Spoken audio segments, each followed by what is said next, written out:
നിലയ്ക്കൽ കിരൺ മണിക്കൂറുകളായി കാത്തിരിക്കുന്നുണ്ട് നിലയ്ക്കലെ വിശേഷങ്ങളൊക്കെ പങ്കുവെക്കാൻ. അതിനുശേഷം നന്ദഗോപനിലേക്ക്, പ്രയാഗ്രാജിലെ വിശേഷങ്ങളിലേക്ക്, ദൃശ്യങ്ങളിലേക്ക് എത്താം.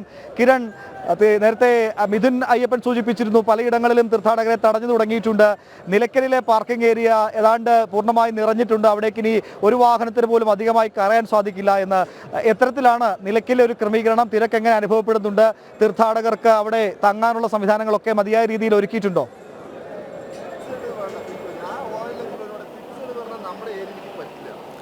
ഉമേഷ്, നിലയ്ക്കലിൽ നിലവിൽ ഇപ്പോൾ വലിയൊരു ഭക്തജന തിരക്ക് തന്നെയാണ് അനുഭവപ്പെട്ടുകൊണ്ടിരിക്കുന്നത്. നിലവിൽ നിരവധി ആളുകൾ പല ഭാഗങ്ങളിലായിട്ട് നിലയ്ക്കലിൽ വിരിവെച്ച് കാത്തിരിക്കാൻ കഴിയുന്ന മിക്ക സ്ഥലങ്ങളിലും അയ്യപ്പന്മാർ ഇപ്പോൾ വിരിവെച്ചിരിക്കുന്ന ഒരു സാഹചര്യം തന്നെയാണ് കാണാൻ സാധിക്കുന്നത്. നാളെ രാവിലെയോടുകൂടി തന്നെ നിലയ്ക്കൽ മഹാദേവ ക്ഷേത്രത്തിലേക്ക് തിരുവാഭരണ ഘോഷയാത്ര എത്തും. അത് ദർശിക്കാനും ആ സമയത്ത് ദർശനം നടത്തുന്നതിനും വേണ്ടി ഇപ്പോൾ തന്നെ നിരവധി അയ്യപ്പന്മാർ ഇവിടെ കാത്തിരിക്കുന്നതായിട്ടുള്ള കാഴ്ച നമുക്ക് കാണാൻ സാധിക്കുന്നുണ്ട്.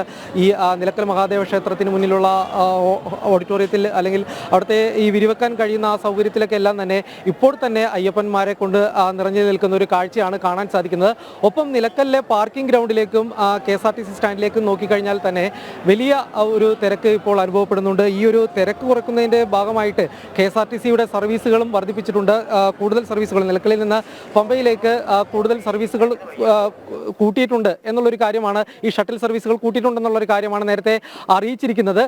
മാത്രവുമല്ല, ഈ പാർക്കിംഗ് ഗ്രൗണ്ടിലെ തിരക്ക് ക്രമീകരിക്കുന്നതിൻ്റെ ഭാഗമായിട്ട് നിലയ്ക്കലിൽ പുറത്ത് നിന്ന് മറ്റ് വാഹനങ്ങൾ, ബസ്സുകൾ മറ്റ് സ്ഥലങ്ങളിൽ എരുമേലിയിൽ നിന്നും മറ്റുമൊക്കെ ആയിട്ട് എത്തുന്ന വാഹനങ്ങൾ സന്നിധാനത്ത് പമ്പയിലേക്ക് പോവുകയാണെങ്കിൽ അത് നിലയ്ക്കലിനുള്ളിലേക്ക്, നിലയ്ക്കൽ സ്റ്റാൻഡിലേക്ക് കയറാൻ നിലവിൽ അനുവദിക്കുന്നില്ല. പകരം പുറത്ത് ആളെ ഇറക്കി പോകുന്നതിന് വേണ്ടിയുള്ള ഒരു ക്രമീകരണമാണ് ഒരുക്കിയിരിക്കുന്നത്. നിലയ്ക്കലിൽ നിന്ന് എടുക്കുന്ന വാഹനങ്ങൾ മാത്രമാണ് ഇപ്പോൾ നിലയ്ക്കൽ കയറി നിലയ്ക്കൽ സ്റ്റാൻഡിനുള്ളിൽ കൂടി പോകാനായിട്ട് അനുവദിക്കുന്നത്. ഏതായാലും ഈ തിരക്ക് കൂടി കണക്കിലെടുത്ത് വലിയൊരു സജ്ജീകരണം പോലീസിൻ്റെ ഭാഗത്തുനിന്നും കൂടി ഒരുക്കിയിട്ടുണ്ട്. ഈ തിരക്ക് കൂടുന്നതും ഒപ്പം മറ്റ് പ്രശ്നങ്ങളൊന്നും ഉണ്ടാകാതിരിക്കുന്നതിന് വേണ്ടി പല ഭാഗങ്ങളിലെല്ലാം തന്നെ പോലീസിനെ വിന്യസിച്ച് ഏതായാലും പോലീസ് ഉദ്യോഗസ്ഥരും അവരുടെ ഭാഗത്തു നിന്നുള്ള ക്രമീകരണങ്ങൾ വലിയ രീതിയിൽ തന്നെ ഈ നിലയ്ക്കലിൽ ഒരുക്കിയിട്ടുണ്ട്. ഏതായാലും ഈ നാളെ തിരുവാഭരണ ഘോഷയാത്ര നിലയ്ക്കലിലേക്ക് എത്തും. രാവിലെ 10 മണിയോടുകൂടിയായിരിക്കും നിലയ്ക്കൽ മഹാദേവ ക്ഷേത്രത്തിൽ തിരുവാഭരണ ഘോഷയാത്രയ്ക്ക് സ്വീകരണം ഉണ്ടാകുക.